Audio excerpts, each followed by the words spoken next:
चलिए हम लास्ट ये जो आपका फाइनल टेस्ट था उसका सॉल्यूशन दे रहे हैं। ठीक है, हो सकता है ये आप लोगों को थोड़ा सा मुश्किल लगा होगा क्योंकि इस पे जो है कंसेप्चुअल क्वेश्चन डाले थे, थोड़ा आपको उन पे सोचना पड़ेगा। ठीक है, तो चलिए शुरू करते हैं सॉल्यूशन। ठीक है, सॉल्यूशन के साथ मैं कुछ और भी क्वेश्चन डिस्कस करूंगा तो आप लोग देख लेना। ठीक है, तो सबसे पहले स्टोर एनर्जी स्टोर, दरअसल ये एनर्जी ऊपर था, एनर्जी स्टोर इन इंडक्टर। प्रेरकत्व में संचित ऊर्जा क्या होती है, तो U इक्वल टू कितना होता है, आप बोलते हैं हाफ Li²। ठीक है, कितना होता है Li²। तो अगर हम बात करें यहाँ पर जो है L है ये क्या है, इंडक्टर, I क्या है, करंट। तो अगर आप सिमिलरली अगर कैपेसिटर में पूछ जाते, कैपेसिटर में कितनी जो संचित ऊर्जा होती है उसमें कितना होता है हाफ CV²। ये दोनों याद रखते हैं, ये होती है इंडक्टर में और ये किस में होता है, कैपेसिटर में। यहाँ एल जो है इंडक्टर है, इंडक्टर है, और आपका यहाँ पर जो सी है ये क्या है, ये कैपेसिटेंस है, कैपेसिटेंस है, संधारित्र। ठीक है, तो दोनों के पास ये एनर्जी इंपॉर्टेंट है, आप ध्यान रखना। और यहाँ पर क्या है, अब देखिए यहाँ से क्या प्रोबेबिलिटी बनती है, ये प्रोबेबिलिटी बनती है कि आपसे कभी आपको ये डायरेक्ट फॉर्मूला दिखे, तो मोस्ट प्रोबेबिलिटी है कि ये डायरेक्ट फॉर्मूला दिखेगा। अदरवाइज ऐसा हो सकता है कि आपसे क्या एनर्जी दे दे, आई पूछ ले। यहाँ पर जैसे एक और क्वेश्चन नीचे ये वाला क्वेश्चन पूछा है, ये अगर हम इस क्वेश्चन को देखें, ये कह रहा है कि आपके पास एनर्जी अगर पोटेंशियल डिफरेंस को अगर v को क्या कर दिया जाए, v डैश को दुगुना कर दिया जाए पहले वाले के कंपैरिजन में, तो देखिए अगर पहले इतना था तो u डैश कितना हो जाएगा, u डैश इक्वल टू कितना हो जाएगा, हाफ c तो सेम है। ये कह रहे हैं कि जो पोटेंशियल था, डिफरेंस था, विभवांतर, उसको दुगुना कर दिया जाए तो पहले के कंपैरिजन में कितना आ जाएगा, 4u। ठीक है, तो पहले के कंपैरिजन में देखो 2 का स्क्वायर 4 हो जाएगा ना, बाकी तो सेम रहेगा। देखिए नीचे अगर इसको और एक्सप्लेन करो तो हाफ CV² और ये अंदर 2 का स्क्वायर 4, तो ये u है, ये तो इनिशियली में गिवन था, तो u डैश कितना आ गया, 4u के बराबर। इसका मतलब कितना हो गया, 4 गुना। तो यहाँ से भी ये पॉसिबिलिटी बनती है कि आपको क्या बोल दिया जाए कि करंट को दुगुना कर दिया जाए, इंडक्ट तो आपकी जो है एनर्जी में क्या फर्क पड़ेगा। तो कितना टाइम्स हो रहा है, 4 टाइम्स। तो इसका ऑप्शन सी है क्वेश्चन नंबर 3 का। और इसका कौन सा है, क्वेश्चन नंबर इसका आई है। ठीक है, यानी मतलब क्वेश्चन नंबर जो क्वेश्चन नंबर फर्स्ट है उसका ऑप्शन ए करेक्ट है। ठीक है, तो दोनों एनर्जी आपको याद रखनी है। सेकंड वन जो है प्लांक की, जो है आपकी वैल्यू पूछी थी कि गिवन जो प्लांक कांस्टेंट है उसका मान कितना होता है। तो बाकी तो सेम था, सब में यूनिट सेम है, 6.63 10⁻−34, बस यूनिट जो है डिफरेंट है। अब यूनिट के लिए देखते हैं हम कि यूनिट में क्या होता है। देखो आप एक फॉर्मूला जानते हैं, E equal to h nu. Nu क्या होता है, फ्रीक्वेंसी, जिसको क्या लिखते हैं, अगर आप जानते हैं कि न्यू जो है आपका फ्रीक्वेंसी, फ्रीक्वेंसी मतलब ये है आपकी आवृत्ति है। ठीक है, आवृत्ति। तो न्यू क्या है यहाँ पर, फ्रीक्वेंसी है। तो अगर मुझे यहाँ H is a Planck constant, ये कितना आ जाएगा, यू, ये कितना हो जाएगा, न्यू। अब न्यू जाने, आप आवृत्ति जानते हैं, आवृत्ति यानी फ्रीक्वेंसी और टाइम पीरियड का क्या होता है रिलेशन, 1 बाई टाइम पीरियड, समय होता है। तो देखिए ये अगर यहाँ पर मैं 1/t रख दूँ तो कितना हो जाएगा, ई एच इक्वल टू कितना हो जाएगा, एच इक्वल टू ई, और टी ऊपर चले जाएगा, टी तो ऊपर चले जाएगा ना, क्योंकि दोनों में ये वी है। आप अगर देख रहे होंगे ये क्या है, न्यू है, तो ये 1/t है, तो ये क्या ऊपर चलेगा। अब देखिए एनर्जी को जो यूनिट है वो क्या होती है, जूल होती है, और टाइम पीरियड की जो टाइम की क्या होती है, सेकेंड। तो कौन सा ऑप्शन हो गया, ए ऑप्शन। मैं एक बार फिर से बता देता हूँ आप लोगों को। देखिए हमसे पूछा गया है कि given the value of the Planck constant. ठीक है, ये प्लांट हो गया, दरअसल ये प्लांक है। ठीक है, वैसे प्लांक है। ठीक है, हिंदी में देखिए प्लांट हो गया, ये प्लांक है। ठीक है, हिंदी में वाले भी देख रहे हैं, प्लांक कांस्टेंट है। ठीक है, तो प्लांक एक साइंटिस्ट है जिन्होंने अपने कांस्टेंट दिया था। ठीक है, तो E equal to h nu पढ़ा हमने, क्या फॉर्मूला पढ़ा था, एच न्यू। जो हम जानते हैं यहाँ पर न्यू क्या है, आपकी फ्रिक्वेंसी है, आवृत्ति है। अब देखिए यहाँ से एच की वैल्यू कितनी आ जाएगी, E/न्यू। अब जो हम जानते हैं कि फ्रिक्वेंसी क्या होती है, E तो ऊपर रहेगा, नीचे कितना फ्रिक्वेंसी कितना होता है, 1/t। ठीक है, आवृत्ति की क्या होती है, प्रोपोर्शनलिटी हो, तो ये थर्ड वाला ऊपर जाएगा, E t। तो ई की जो यूनिट है ऊर्जा की होती है जूल, और टाइम की क्या होती है सेकेंड। तो कितना हो जाएगा, ऑप्शन एक करेक्ट आ जाएगा इसका। ठीक है, तो ये हो गया था आपका, अभी अभी मैंने एक्सप्लेन किया था। अब कह रहे हैं देखिए, क्वेश्चन क्यों मुश्किल लगेंगे, क्योंकि ये थोड़े से थिंकर क्वेश्चन है, आपको इनके बारे में सोचना पड़ेगा। ठीक है, नेक्स्ट क्वेश्चन देखते हैं, क्वेश्चन नंबर 4। मैं थोड़ा सा और जूम कर लेता हूँ, क्वेश्चन नंबर 4, ठीक है, इतना ठीक रहेगा। अब देखिए क्वेश्चन है, at a high frequency the value of reactance of the capacitor, जो है उच्च आवृत्ति पर जो है संधारित्र का रिएक्टेंस क्या होता है। तो आप जानते हैं जो रिएक्टेंस का सी है वो 1/ओमेगा सी होता है, ऐसा होता है। बल्कि इंडक्टेंस का क्या होता है, ओमेगा एल इक्वल टू, ये ऐसा होता है, chi L equal to omega L. Omega क्या होती है, एंगुलर फ्रीक्वेंसी, क्या होती है, एंगुलर फ्रीक्वेंसी, कोणीय आवृत्ति। ये कितना होता है, 2πf। तो अगर देखें यहाँ पर, अगर मैं यहाँ पर सब्स्टिट्यूट कर दूं इसकी वैल्यू, तो ये कितना आ जाएगा, 2f/IC। अब देखिए ये जो है, अगर ये उच्च है, हाई फ्रीक्वेंसी लिखा है, तो अगर ये हाई है तो ये क्या हो जाएगा, लो हो जाएगा। तो अपने आप क्या हो जाएगा, ए ऑप्शन करेक्ट है। कितना सिंपल था, इसने कहा कि ये हाई है तो ये कितना है, लो है। ऑब्वियसली बात है, अगर नीचे प्रोपोर्शनलिटी का साइन है ना, देखो काई see directly proportional to 1/f, अगर ये हाई हो रही है तो ये लो हो जाएगी, व्युत्क्रमण रिलेशन। ठीक है, चलिए, क्लियर है इसका, ए होगा। नेक्स्ट है, the brightness spot on the CRO screen is controlled by. CRO screen जानते हैं आप, जो हार्ट बीट वगैरह दिखती है ना आपको ऐसे, अगर आपने आईसीयू वगैरह में देखा होगा, तो ये देखिए कि ऐसे चलती है, ठीक है, तो ये चलती रहती है, हार्ट बीट चलती है ना, तो जिस पे दिखती है ना उसको सीआरओ बोलते हैं, कैथोड रे ऑसिलेशन, इसका पूरा नाम है कैथोड रे ऑसिलेशन। ठीक है, तो ये देखिए इसमें जो है कौन करता है, इसके जो कंपोनेंट है, प्लेट, ग्रिड और एनोड होता है, कैथोड और एनोड। तो ग्रिड जो है ब्राइटनेस को कंट्रोल करता है, ठीक है, ग्रिड क्या करता है, ब्राइटनेस को कंट्रोल करता है इसमें। ठीक है, तो सीआरओ की जो ब्राइटनेस होती है, मतलब जो आपको दिखते होंगे सीआरओ ऐसे चलता है जिसमें हार्ट बीट चलती है, वो जो टीवी जैसा लगा होता है ना, अगर आप आईसीयू में गए होंगे कभी, तो उसी को बोलते हैं सीआरओ। इसका पूरा नाम है कैथोड रे ट्यूब। जिसकी जो ब्राइटनेस है वो कौन कंट्रोल करता है, ग्रिड कंट्रोल करता है। ठीक है,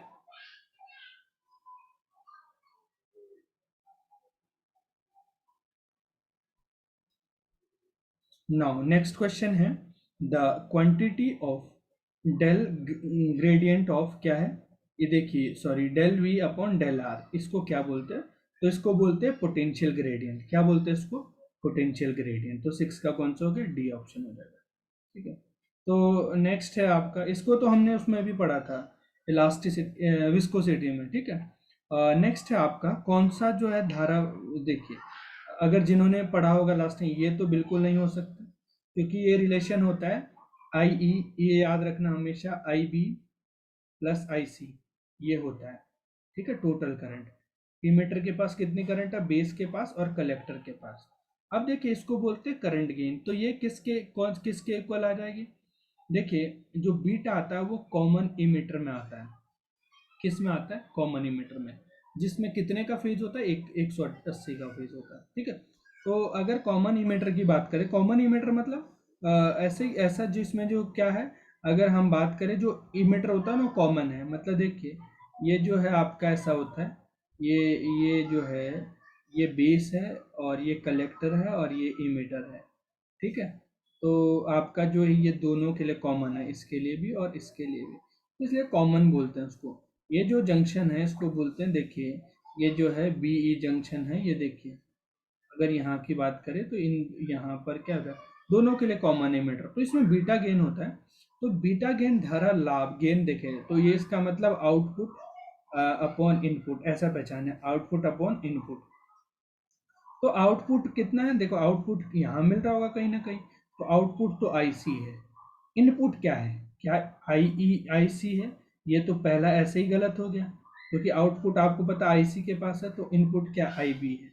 तो कौन सा ऑप्शन हो जाएगा, कौन सा ऑप्शन हो जाएगा, बी ऑप्शन करेक्ट हो जाएगा। तो देखिए ये दरअसल बीटा गेन जो होता है किस में होता है, ये होता है कॉमन इमीटर में, ठीक है, कॉमन इमीटर में। अच्छा, कॉमन इमीटर में जो इनपुट और आउटपुट के बीच जो फेज होता है, ये क्वेश्चन आ चुका है, बहुत इंपॉर्टेंट है, 180 का फेज होता है। अदरवाइज अगर कॉमन बेस और कॉमन कलेक्टर है, उनमें कितने का फेज होता है, तो उनमें 0 डिग्री का फेज होता है। तो कभी भी याद रखना, कॉमन इमीटर में कितने का फेज, इतने का फेज, ठीक है।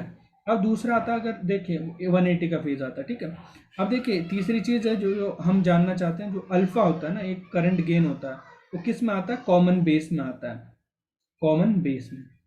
जो देखो कॉमन बेस क्या होता है, अब देखो इसका मतलब है कैसा कॉमन की बेस रहा होगा, ये बेस सब दोनों के लिए कॉमन रहा होगा, ये इमीटर है और ये कलेक्टर है और ये बेस है, तो इसके लिए और इसके लिए क्या हो जाएगा, ये कॉमन है, बेस दोनों के लिए कॉमन है। इसका मतलब यहाँ से भी ध्यान रखें, अल्फा इक्वल टू कितना हो जाएगा, आउटपुट मतलब IC, इनपुट क्या हो जाएगा, IE है अब, तो ये इसको बोलते हैं अल्फा। ये होता है current gain in common base में, किसमें, कॉमन बेस में। तो ये क्लियर है। तो आपका जो है इसका कौन सा था, बी ऑप्शन करेक्ट था। और दूसरी चीज, आप अल्फा और बीटा में ध्यान रखें कि अल्फा बीटा में कौन कैसा रिलेशन आता है, ठीक है। तो बीटा इक्वल टू कितना होता है, अल्फा, और क्या होता है, 1 - अल्फा होता है ना। और अब जो है आप बीटा के लिए भी याद रखें, अल्फा के लिए भी याद रखें कि बीटा इक्वल टू कितना होता है, 1 + बीटा, ठीक है। इन दोनों के बीच आप रिलेशन ध्यान रखना, ठीक है। चलिए ना, अब वो फर्स्ट बोर रेडियस जो है, फर्स्ट बोर रेडियस क्या होगी, ठीक है। तो हमने यहाँ देख लिया था कि अल्फा में क्या था, अल्फा इक्वल टू कितना था, बीटा, और कितना था, जो आपका रिलेशन आया था, बीटा और अल्फा में जो रिलेशन देखा था हमने कि जो अल्फा है वो बीटा 1 + बीटा होगा, और जो बीटा होगा वो क्या हो जाएगा, अल्फा 1 - अल्फा, ठीक है। ये याद रखना, ठीक है। ये दोनों इंपॉर्टेंट रिलेशन है, कभी अल्फा पूछा जाता है, कभी बीटा। अल्फा गिवन होगा तो बीटा निकल जाएगा, बीटा गिवन होगा तो अल्फा निकल जाएगा, ठीक है। नेक्स्ट है फर्स्ट बोर रेडियस। तो बोर रेडियस के लिए याद रखिए ये होती है 0.53 एंगस्ट्रॉम। लेकिन यहाँ पर नैनो देखिए क्या है, इन यहाँ से कोई भी क्या है, कोई भी ऑप्शन करेक्ट नहीं है आपका, ठीक है, ना ये है ना ये है। अगर जो है ये ऐसा होता, एंगस्ट्रॉम में ऐसा कोई ऑप्शन है नहीं, तो इसका मतलब 0.53 एंगस्ट्रॉम है। और अगर ये ऐसा होता है कि अगर देखिए 0.053 नैनोमीटर होता, यहाँ पर अगर नैनोमीटर होता तो जाके ये करेक्ट होता। वैसे फर्स्ट बोर रेडियस कितनी होती है, 0.53 एंगस्ट्रॉम, मैंने बताया भी था क्लास में। अब जिन लोगों ने नहीं पढ़ा उनको मैं बता देता हूँ बोर रेडियस कैसे निकलती है, बेटा बहुत स्पीड से बता रहा हूँ। ये न्यूक्लियस है, यहाँ पर इलेक्ट्रॉन है, रिवॉल्व अराउंड द न्यूक्लियस, ठीक है। और इन दोनों के बीच एक कूलम्बियन फोर्स लगता है जिसकी वैल्यू कितनी होती है, Z²E Z²।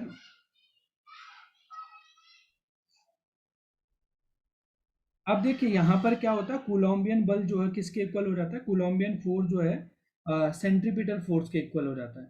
तो आप बोलते हैं देखिए यहाँ पर कितना, 1/4πε0 और Q1 × Q2। लेट सपोज इसके पास चार्ज है Z, इसके पास कितना है E, तो कितना हो जाएगा ZE²/R², और ये कितना हो जाएगा MB²/R। और एक L = MVR = NH कट होता था। यहाँ से दोनों का कंपैरिजन करके आप किसकी वैल्यू निकाल देते थे, ठीक है, किसकी वैल्यू निकाल देते थे आप यहाँ से। अगर आप देखेंगे दोनों जो फोर्स होते थे इक्वल हो जाते थे, यहाँ से आर की वैल्यू निकालते थे, ठीक है, रेडियस की वैल्यू निकालते थे। अगर आप इसका फॉर्मूला देख अगर इसका फॉर्मूला देखना चाह रहे हो तो कितना हो जाएगा इसका, मैंने कहा था इनमें से कोई भी ऑप्शन ठीक नहीं है। 0.53 एंगस्ट्रॉम होती है फर्स्ट बोर रेडियस। अगर जो फॉर्मूला होता है वो कितना हो जाता है, इसके जो मैंने बताया था एक्सप्रेशन उससे प्रूफ हो जाएगा, 4πε0 n² Z² अपॉन कितना MZE²। तो आप ऐसा भी लिख सकते हैं कि डायरेक्टली कि जो रेडियस का फॉर्मूला होता है वो कितना होता है n² Z² अपॉन कितना MZ, ठीक है। आपका आ जाता, सॉरी H² है, यहाँ से n²। अब रुक जाइए, अभी मैं बता देता हूँ कितना, Rn इक्वल टू जो है कितना था, 4πε0 n² H²। नीचे कितना आ जाता, एम जेड ई स्क्वायर। तो यहाँ से अगर शॉर्टकट याद रखना, एन स्क्वायर अपॉन नीचे कितना होता था, एम जेड आता था, ठीक है, रेडियस के लिए। तो अब जो है मैंने बताया भी था क्लास में, इस फॉर्मूले को ध्यान रखना, प्रोपोर्शनलिटी टू एन स्क्वायर और एम जेड स्क्वायर। जो वेलोसिटी होती है, वो मास पर डिपेंड नहीं करती है। किस पर डिपेंड नहीं करती है, मास पर डिपेंड नहीं करती। ये आता भी है कि वेलोसिटी का जो एक्सप्रेशन है वो क्या मास पर डिपेंड करता है, तो वो मास पर डिपेंड नहीं करती है, ठीक है। तो आप ध्यान रख सकते हैं 2.2 इंटू 10⁵ के इक्वल आ जाती है, ठीक है। तो आप देख सकते हैं यहाँ से, ठीक है।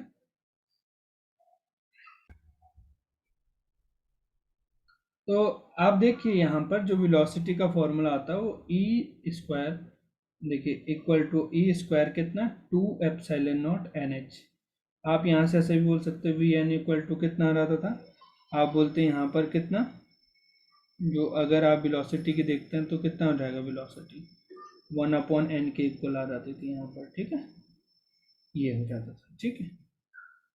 तो इतना क्लियर होगा, ये 2.2 इंटू 10⁵ होगा। तो इसका कोई भी ऑप्शन करेक्ट नहीं है। कितना है इसका आंसर, 0.53 एंगस्ट्रॉम। अगर यहाँ पर ये आ जाता तो नैनोमीटर आना चाहिए था यहाँ पर, तो करेक्ट होता है। चलिए नेक्स्ट चलते हैं। नेक्स्ट क्वेश्चन है, व्हेन, देखिए क्वेश्चन पढ़ लीजिए कि when 10 volt is applied on the AC circuit current flow is the 100 millimetre. अब आपको ये मिलीमीटर होना चाहिए कि 10 टू दी पावर, जो मिली एम्पियर है, सॉरी मिली एम्पियर होता है उसमें 10 टू दी पावर, मिली का मतलब 10 टू दी पावर -3, मिली का मतलब 10 टू दी पावर 3, ठीक है, 100 मिली। इट्स इम्पिडेंस, तो दरअसल इम्पिडेंस का मतलब क्या हो, रुकावट। तो आई इक्वल टू कितना होता है, Ohm's law, V by R. R पूछा है तो वी बाई आई। तो ये कितना दे रखा है, 10, और ये कितना दे रखा है, ये दे रखा 100 मिली एम्पियर। तो ये एक जीरो से जीरो कट गया, यानी 1/, सॉरी 1/, कितना, 10 मिली एम्पियर। तो मैंने कहा था अभी जो है 10 का मतलब कितना होता है, 10 इंटू 10⁻³ एम्पियर। ये ऊपर चल जाएगा तो कितना बन जाएगा, ये बन जाएगा 100 एम्पियर, ठीक है, सॉरी 100 ओम। याद रखना 100 ओम। ओम क्यों, जब भी करंट मेगा में हो, मेगा एम्पियर में, तो ये जाता है, रेजिस्टेंस जाता है किस में, किलो ओम में। और अगर ये एम्पियर में हो तो इसका मतलब ये ओम में जाएगा, ठीक है। तो कौन सा ऑप्शन हो जाएगा, 100 कोई है, कोई है 100 ऑप्शन, तो ऑप्शन ए करेक्ट आ जाएगा, ठीक है। तो इस लॉ से देख लेंगे, किसने, ओम्स लॉ से देख लेंगे, ठीक है। मैं थोड़ा जल्दी से करा रहा हूँ ताकि आप लोगों का टाइम भी ज़्यादा ना। अब देखो ये बेहतरीन क्वेश्चन कहा मैंने कि जो है परसों भी कहा था, specific ratio e by m की वैल्यू क्या होती है। ई यहाँ पर क्या होता है, चार्ज होता है, क्या होता है, चार्ज। तो न्यूट्रॉन मास क्या होता है, मास होता है, एम का मतलब। न्यूट्रॉन के पास कोई चार्ज होता नहीं होता, अपॉन मास, तो something upon zero upon something zero. तो इसका कौन सा ऑप्शन था, zero is a correct option, ठीक है।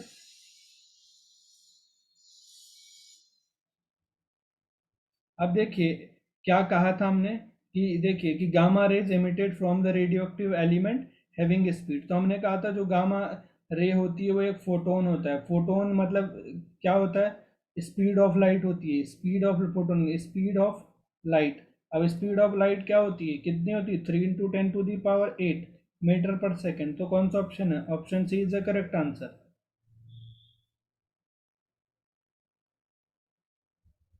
अब कहा देखिए यूनिट ऑफ इंडक्टेंस, इंडक्टेंस की यूनिट क्या होती है, तो आप देखना कितना होता है, फेरेड।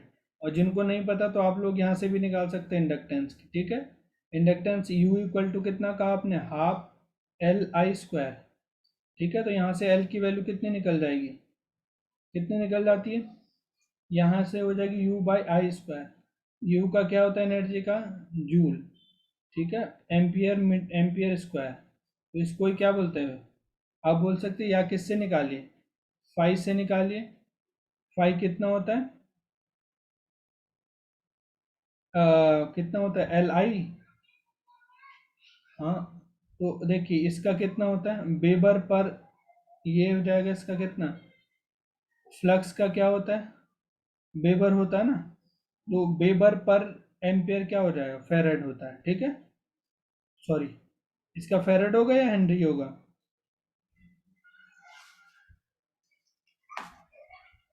क्या हो जाएगा इसका, हेनरी हो जाएगा, नॉट फेरेड।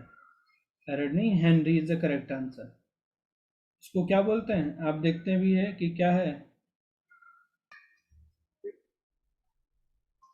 तो देखिए हेनरी कैसे आया, तो आप लिख सकते हैं कि फाइव इक्वल टू कितना आता है, एल आई आता ना, तो यहाँ से एल का क्या इंडक्टेंस है, सेल्फ इंडक्टेंस, तो ये क्या हो जाएगा फाइव बाई आई। तो आपको पता है कि इसका क्या होता है, जो फाइव होता है फ्लक्स का, यानी फील्ड पर यूनिट एरिया, तो यहाँ से कितना वेबर, वेबर पर एम्पियर कितना होता है, इसको क्या बोलते हैं आप, इसको बोलते हैं हेनरी, ठीक है। तो कौन सा जगह हेनरी। दूसरी, अगर इसकी कभी यूनिट पूछी जाए तो कितनी होती है, तो आप क्या कर सकते हैं, या तो फ्लक्स का ध्यान रख लीजिए, या डायरेक्ट क्या ध्यान रखें, मैं डायरेक्ट बता देता हूँ कि कितना होता है, एम एल स्क्वायर टी की पावर -2 और ए माइनस इनवर्स। ये याद रखना, वर्क और वर्क पर ऐसे याद रखना, वर्क और एम्पियर है, ठीक है। जानते हो ना आप कैसे आया वर्क का, आप जानते हैं फाइव इक्वल टू कितना आ जाता है, B dot d s. D s मतलब कितना, आप यहाँ से कितना एल देखिए, और बी की आनी चाहिए आप मैग्नेटिक फील्ड की, तो मैग्नेटिक फील्ड की मैंने बताई थी कहाँ से आ सकती है मैग्नेटिक फील्ड की, F equal to q v v से आ सकती है, क्यू वी वी यहाँ से आ सकती है बी की जगह। तो किसी से भी आप इसकी यूनिट निकाल लीजिए और क्या निकाल दीजिए इसका फॉर्मूला, ठीक है। ये फॉर्मूला सेल्फ इंडक्टेंस का, यहाँ से हमने इसका, तो इसका आंसर क्या है, हेनरी इसका करेक्ट आंसर है। तो किरचॉफ्स का जो सेकंड लॉ है वो किस पर है, एनर्जी पर बेस्ड है, ठीक है। कंजर्वेशन ऑफ जो है किस पर है, कंजर्वेशन, सेकंड लॉ जो जिसको लूप लॉ और भी बोलते हैं, ठीक है।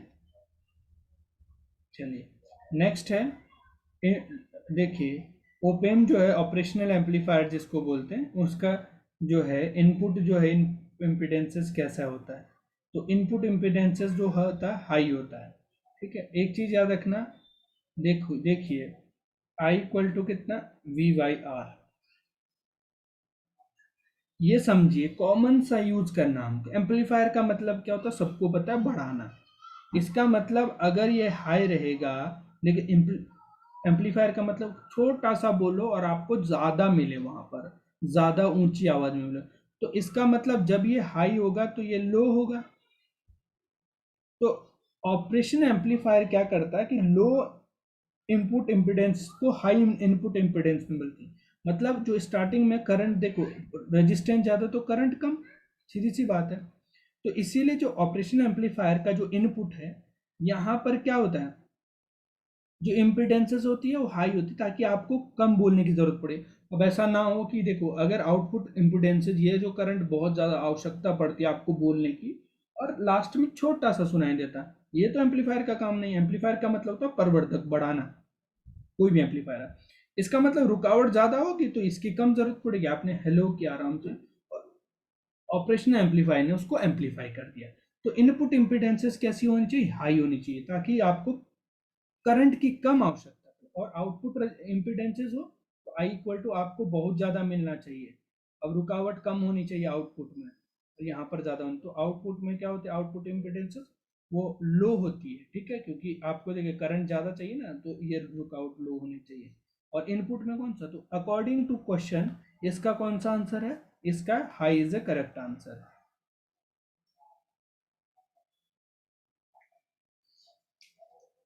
अच्छा देखिए, जो उनको आइंस्टाइन को जो है अवार्ड मिला था, नोबेल प्राइज, वो 1921 में मिला था।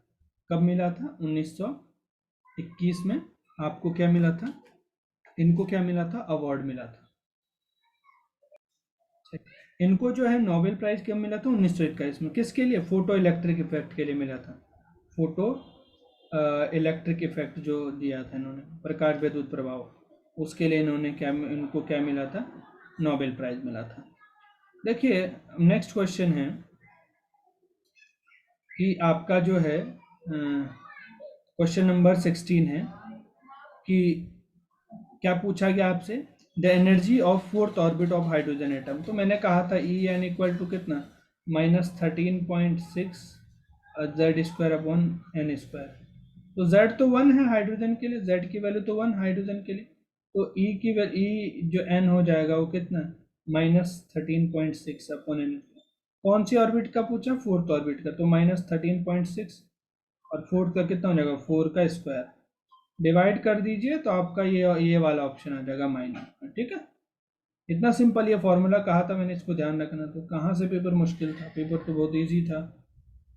चलिए नेक्स्ट पे आते हैं।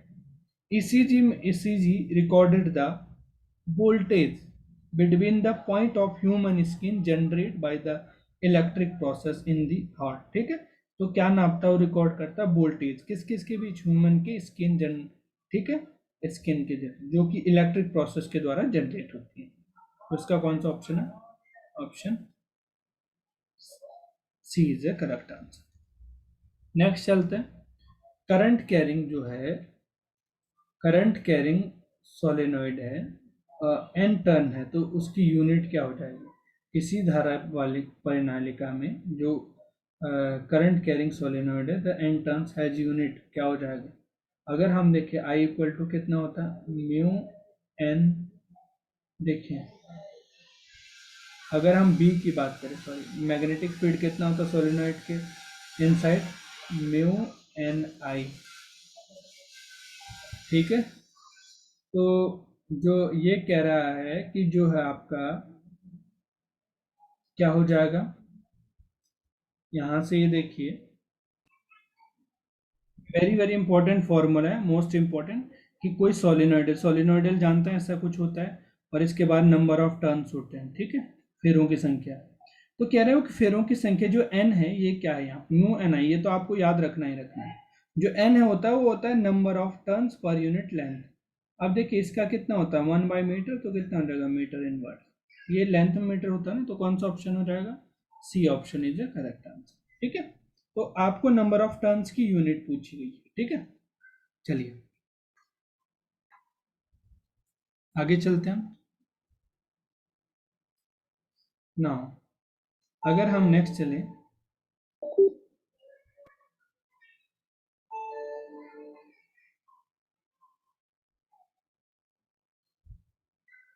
नेक्स्ट क्वेश्चन पे चलते हैं कि दो समांतर जो है क्या होती है, दो समांतर, मैंने बताया भी था आप लोगों को क्लास में कि two parallel current carrying in the same direction, अगर कोई दो वायर है सेम डायरेक्शन में, तो वो क्या करेगी, अट्रैक्ट करेगी या रिपेल करेगी, दोनों सेम डायरेक्शन में, तो अट्रैक्ट करती थी। अगर देखिए फोर्स इधर की ओर लग रहा होगा, एक में फोर्स किधर की ओर लग रहा होगा, इधर की ओर लग रहा होगा, तो क्या करती है, अट्रैक्ट करती है ना एक दूसरे को। अरे बताया था, ये नहीं बताया था, देखो बताया था हमने कि किसी करंट कैरिंग वायर से कितना फोर्स लगता है, कितना। ठीक है, तो चलिए, तो क्या होता है, अट्रैक्ट करती है रिपेल करती है, ये नोट्स में तो पढ़ा रखे हैं जी हमने।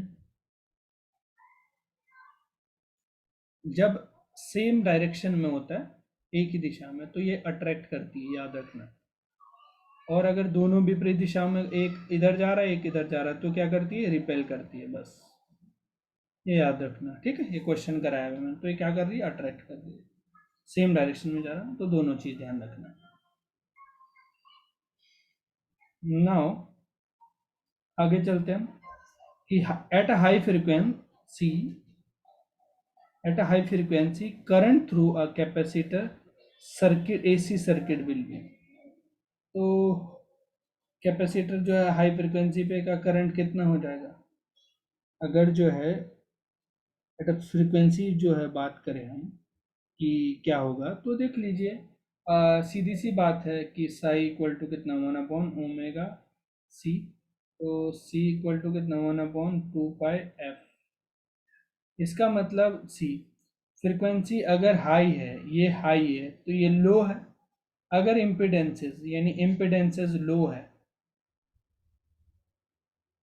तो करंट क्या हो जाएगी, प्रतिबाधा जो है लो है तो करंट क्या हो जाएगा, देखो आई इक्वल टू कितना होता है वी बाई आर। तो अगर ये लो है तो ये क्या हो जाएगा, हाई हो जाएगा, तो कितना हो जाएगा, लार्ज आ जाता है। ठीक है, क्लियर है, इतना सब चीज़ क्लियर होगा। ठीक है, चलिए आप लोगों को बाकी गुड लक, टेंशन ना लीजिए, कूल रह के एग्ज़ाम दीजिए, जितना पढ़ा मोर सफिशिएंट है। तो देखिए इस पेपर में कोई भी कहीं पे मुश्किल थी, पूरे पेपर में देख लीजिए आप। अब आपको थोड़ा सा सोचना तो पड़ेगा एग्ज़ाम में। ठीक है, चलिए थैंक यू।